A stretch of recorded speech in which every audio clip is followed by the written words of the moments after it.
গোরাঙ্গটিলা শ্রী শ্রী জ্ঞান মন্দির স্কুলটি দীর্ঘ বছর পুরনো। এটি মূলত দ্য আর্ট অফ লিভিং দ্বারা পরিচালিত, কিন্তু কয়েকদিন আগে স্কুলের 6 জন শিক্ষককে কোনো ধরনের আগাম না জানিয়ে তাদের ছাঁটাই হয়েছে বলে মৌখিকভাবে জানা হয়।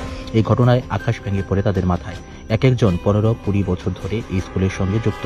বিএড থেকে শুরু করে সমস্ত ধরনের কাগজপত্র রয়েছে, কিন্তু তারপরও কেন তাদের ছাঁটাই? এরই প্রতিবাদে স্কুলের অভিভাবকরা দুপুর 12টা নাগাদ স্কুলে তালা ঝুলিয়ে দিয়ে স্কুলের উপরের কর্তৃপক্ষের বিরুদ্ধে তীব্র ক্ষোভ জানায়। ঘটনায় প্রতিক্রিয়া ব্যক্ত করলেন অভিভাবক থেকে শুরু করে শিক্ষক শিক্ষিকারা।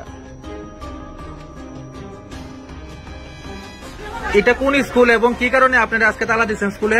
আমরা স্কুলকে যে আগের 6 জন মাস্টারদের আসলো 5 জন বাদ দেওয়া হয়েছে। আমরা চাই যে আগের মতন স্কুল ঠিকভাবে চালবে।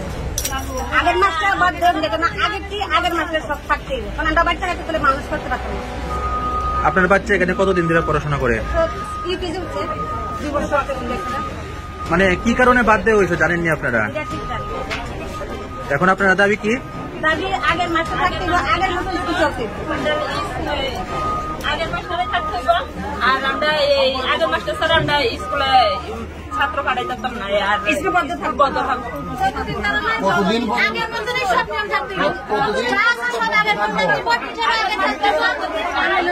অতদিন অব্দি বন্ধ থাকবে। কিভাবে হবে? তারা মানলেন যে আপনারা কি চান যে ঊর্ধ্বতন কর্তৃপক্ষ আপনার লোকায় কথা কইতো নাকি? এবং যারা আপনারা টিচাররা বাদ দেওয়া হয়েছে তারা পুনর্বহাল করতো।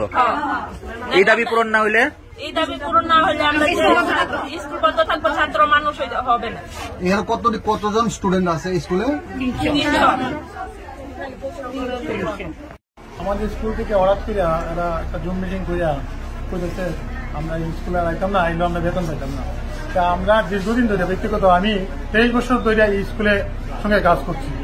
এই স্কুলের সঙ্গে জড়িত একদম শুরু থেকে। হ্যাঁ, এই স্কুলটা কিভাবে তৈরি করতে শুরু করে প্রথমে ক্লাব করে আসছিল, আমরা ক্লাবের সদস্য, ক্লাবের সাইকেল হয়েছিলাম এখানে।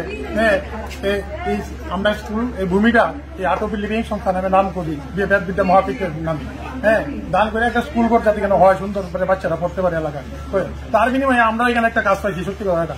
তাই এখানে প্রায় 23 বছর ধরে এই স্কুলটার সঙ্গে আমি জড়িত, কিন্তু হঠাৎ করে তারা একটা এই পরীক্ষার মতন একটা তারা নিচে নিয়ে আসে কয় আমরা বাদ।